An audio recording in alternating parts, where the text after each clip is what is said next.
অত্যাচার হয়েছিল, তা আমি এখানে দেখতে এসেছিলাম তাকে। সেই জায়গাতে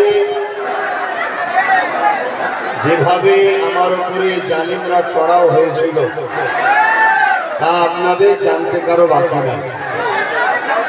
কিন্তু মনে রাখবেন, জুলুম কিছুদিনের জন্য, ইতিহাস বলছে প্রতিটা জুলুম মিটেছে, মিটছে, আগামীতেও মিটবে ইনশাআল্লাহ।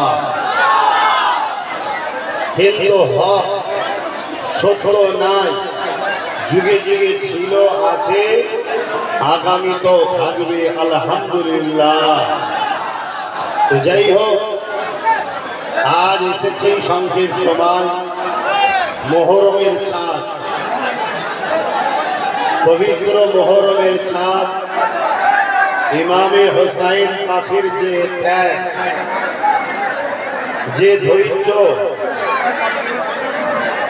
যেভাবে তিনি নানা উম্মতদের ঘরে সঠিক রাস্তা দেখিয়ে গেছেন, যেভাবে সঠিক রাস্তা দেখিয়েছে, আজকে সেই রাস্তায় আমাদেরকে চলতে হবে। এই পবিত্র মাসে এই অঙ্গীকার, এই শিক্ষা, এটা আমাদেরকে নিতে হবে, করতে হবে।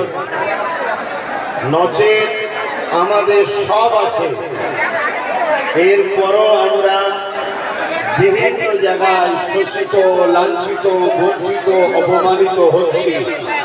কারণ এই একটাই, যে আমরা ইমামে হোসাইন পথে রেখে যাওয়া যে মেসেজ, সেই মেসেজকে আমরা ভুলে যেতে চলেছি। বিজয় তখন এসে যখন ধৈর্য, ত্যাগ, সবর এবং ঐক্যবদ্ধ হওয়া যায়, তখনই বিজয় আসে।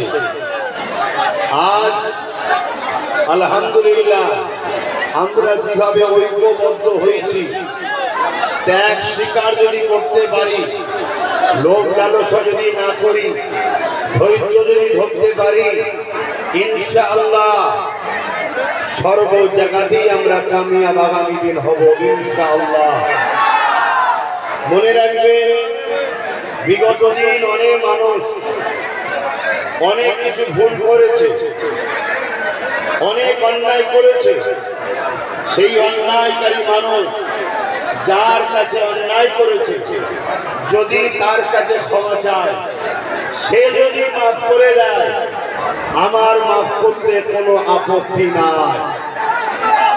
কিন্তু সে যদি মাফ না করে, আমার আল্লাহ বলছেন আমিও মাফ করব না। তাই